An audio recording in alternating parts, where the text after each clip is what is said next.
नीचे बैठूंगा, ऊपर बैठूंगा, ये जमीन में बैठूंगा, गद्दे में बैठूंगा, उसे शायद नहीं मालूम होता है। उसे ये मालूम होता है कि जहां सारे लोग बैठ गए हम भी वहीं बैठेंगे। उसे ये भी नहीं मालूम कि किस मटके से पानी पीना है कि नहीं पीना है। उसको लगा कि सारे लोग वहां पे पानी पी रहे हैं तो हमें पानी पीना चाहिए। उसकी गलती यही थी कि नहीं थी? उसकी गलती मात्र यही थी। और उस टीचर ने उसको इतना पीटा कि कान के नीचे की, आंख के नीचे की नसें फट गई और 1 महीना इलाज चला, उसकी मौत हो गई। 1 महीना इलाज चला, उसकी मौत हो गई। और ये बात बाहर नहीं आती, ये बात बिल्कुल कभी बाहर नहीं आती। 1 महीने तक बाहर नहीं आई, लेकिन बाहर कब आई? जब बहुजन समाज पार्टी के कार्यकर्ताओं को बात मालूम हुई और बहुजन समाज पार्टी के कार्यकर्ता तुरंत उसके घर में पहुंचे जानकारी लेने के लिए और उन्होंने फोन किया कि सांसद जी वो लोग तो आज अहमदाबाद में हैं, अस्पताल में ट्रीटमेंट करवाने गए हुए हैं। और फिर खबर आती है कि साहब उसकी तो डेथ हो गई, उसकी तो मौत हो गई। तब जाके सरकार हरकत में आती है। 1 महीने बाद सरकार हरकत में आती है। अगर 1 महीने पहले अगर ये सरकार, ये कांग्रेस की सरकार ने उस बच्चे की तरफ ध्यान दे दिया होता तो ये शायद बच्चा जिंदा होता कि नहीं होता? ये बच्चा जिंदा होता। और हम सब लोग उसके घर में पहुंचे, वही नहीं पहुंचे हैं। इससे पहले आप सबको पता है जितेंद्र मेघवाल का मर्डर हुआ कि नहीं हुआ? किस लिए हुआ? मूछ रखने पर, अच्छे कपड़े पहनने पर उसका मर्डर हो गया। उसके घर जब पहुंचे तो परिवार के लोग रोए, बड़ी बड़ी आंखों से रोए और उन्होंने कहा काश मेरी बहन जी इस देश की गद्दी पे बैठी होती तो मेरा बेटा आज जिंदा होता। और यही बात हमें इंद्र कुमार मेघवाल के घर जब पहुंचे तो आए तो बहुत लोग थे वहां पर, बहुत लोग आए वहां पर, बड़े बड़े नेता पहुंचे वहां पर, मीडियाबाजी हुई, शोबाजी भी हुआ, सब कुछ हुआ। परिवार से मिलकर बाहर निकाल दिए गए। जब हम लोग पहुंचे तो अध्यक्ष जी गवाह है, हमारे टीम प्रेम बारपाल जी यहाँ बैठे हुए, हम लोग उनके साथ बैठ गए जमीन पे।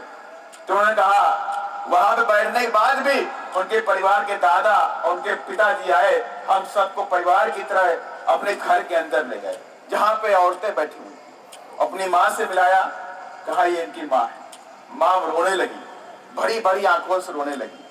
और जैसे सुना कि बीएसपी के लोग आए हैं, हमारे बहन जी ने हमको भेजा है उनके घर में, और रोने लगी। और उन्होंने भी यही बात कही, काश मेरी बहन जी स्थान में होती तो मेरा इंद्र कुमार जिंदा होता। इतना दर्द है, इतना दर्द है ये समाज के अंदर। और इस दर्द को कौन ठीक करेगा? इस बीमारी को कौन ठीक करेगा? इस जातिवाद को कौन ठीक करेगा? अभी एक बच्चे यहाँ पे बोल रही थी, बाबा साहब ने कहा था कि जाति तोड़ो समाज जोड़ो, बोला कि नहीं बोला? जाति तोड़ो समाज जोड़ो। लेकिन यहाँ पे क्या है? रैगर समाज है, बैरवा समाज है, बलई समाज है, जाटो समाज है, अलग अलग समाज है। और हम ये बात बिल्कुल कहने में डरने वाले नहीं है। मान्यवर श्री कांशीराम साहब ने बात बोली, मैं नहीं बोला। मान्यवर श्री कांशीराम साहब ने बोले कि जब ये समाज के जो गुट खड़े हो जाते हैं और इलेक्शन के समय ये बदल जाते हैं, इलेक्शन के समय इनकी बोलती बंद हो जाती है और इलेक्शन के समय ये माला और छापा पहन करके कहीं कांग्रेस कहीं बीजेपी की तरफ बढ़ जाते हैं। और इनका समाज इन चुनावों के बाद 5 साल तक इस समाज के लोग डर ठोकरे खाते हैं, अत्याचार सहते हैं, उनकी बहू बेटे के साथ बलात्कार होता है, मर्डर होता है, नौजवानों का मर्डर होता है, तब ये विधायक घर से निकल करके नहीं आते।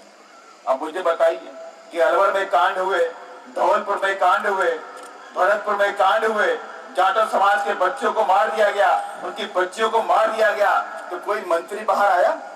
मैं उनकी तो बात नहीं करता, मैं कहता हूँ जाटो समाज का मंत्री कोई आ जाता मेरे सामने, कोई बैरवा समाज का मंत्री बोलता मैं परिवार के साथ में हूँ, अन्याय हुआ है, या कोई रैगर समाज से बलई समाज का मंत्री बोलता कि मैं परिवार के साथ में हूँ, ये गलत हुआ। लेकिन किसी ने कोई जवाब नहीं डाला, किसी ने जबान तक नहीं खोली।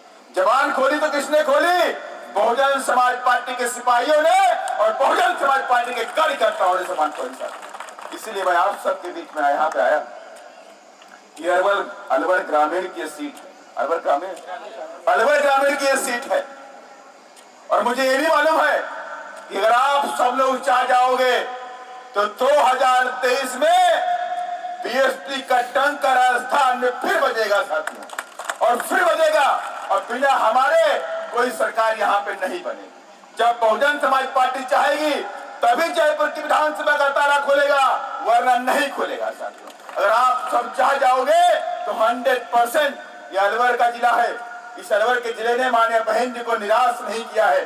दो आपने विधायक दिए और दो विधायक इन लोगों ने हमारे मूवमेंट और मिशन के साथ में गद्दारी कर करके कांग्रेस में जाकर के मिल गए। मैं दावे के साथ में कहता हूं अब उनके पुश्ते भी विधायक नहीं बन पाएंगे अलवर के जिले के साथ। और ये ताकत बहुजन समाज पार्टी में थी, और ये ताकत आदरणीय बहन कुमारी मायावती जी में थी, जो ऐसे लोगों को विधायक बना दिया। और ऐसे एहसान फरामोशों ने हमारे मूवमेंट, हमारे मिशन के साथ में धोखा किया। ये आपकी भी जिम्मेदारी बनती है कि ऐसे लोग दोबारा कभी विधानसभा का गेट भी देख ना पाए सर। यह आपकी जिम्मेदारी बनती है। और जिसको भी टिकट आदरणीय बहन जी दे अलवर ग्रामीण से, आप लोगों को तन मन धन इन तीनों चीजों से आपको प्रत्याशी की सहायता करनी पड़ेगी। तन मन और धन। अब आप चक्कर में पड़ गए, धन की बात मैंने क्यों कर दी? बहुत से ऐसे लोग बैठे हैं मंच पे बैठे, धन के नाम पे पसीना आ जाता है। अरे भाई, ये बहुजन समाज पार्टी है कि नहीं है? और ये बहुजन समाज पार्टी किसकी है? हमारी और आपकी है कि नहीं है? है कि नहीं बताइए? तो क्या हमारी और आपकी पार्टी में अदानी अंबानी फंडिंग करेगा क्या? क्या अदानी आएगा देने के लिए पैसा कि जाओ मेरे जाटो भाइयों, पार्टी बनाओ, सरकार बनाओ, ऊंचे ऊंचे चांदी के सिंहासन में बैठ जाओ? क्या वो देगा पैसा आपको? जब वो देगा नहीं पैसा तो पार्टी चले कहां से? तो इसलिए प्रत्याशी को भी आपको तन मन और धन से अपने प्रत्याशियों को सहायता करनी है और इसको सत्ता में लेकर के आना। तब जा करके मैं दावे के साथ में कहता हूं, आदरणीय बहन जी का कार्यकाल आप सबने उत्तर प्रदेश में देखा। 4 बार हमारे बहन जी मुख्यमंत्री बनी कि नहीं बनी?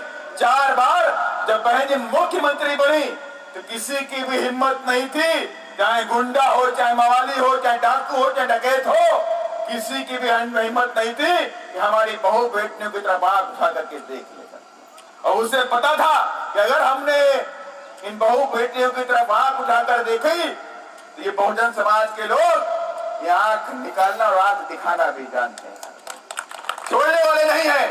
इसलिए मैं आप सब लोगों से लंबी चौड़ी बातें नहीं करूंगा, क्योंकि बाबा साहब की आज मूर्ति का इनॉग्रेशन है। ये बाबा साहब की मंशा भी यही थी, बाबा साहब का मन भी यही था। बाबा साहब यही चाहते थे कि मेरे बहुजन समाज के लोग इस देश की सत्ता पे काबिज हो जाए, इस प्रदेश की सत्ता पे काबिज हो जाए। तो इसलिए हम आपको बताना भी जरूरी था। अगर आप कहीं गलत रास्ते में चले गए, कहीं वो कांग्रेस, कहीं बीजेपी के रास्ते में चले गए, तो आप देख रहे हैं कि पूरे प्रदेश के अंदर अत्याचार है और अत्याचार कोई रोक नहीं सकता। और मैं दावे के साथ में कहता कि आप पावर बहुजन समाज पार्टी के हाथों में दीजिए, फिर मैं देखता हूं कितना बड़ा गुंडा, कितना बड़ा मवाली कहां छिपा बैठा है, घर से निकाल के जेल में डालने का काम करूंगा। इसी समझिए मैं आप सभी लोगों से पुनः यही आग्रह करता हूं कि इस बार 2023 के चुनाव में कोई गलती नहीं करना है और अलवर की सीट भी भारी मतों से जिता करके माननीय बहन जी की झोली में डालने का काम करना है। इन्हीं सब बातों के साथ मैं अपनी बात को यहीं पे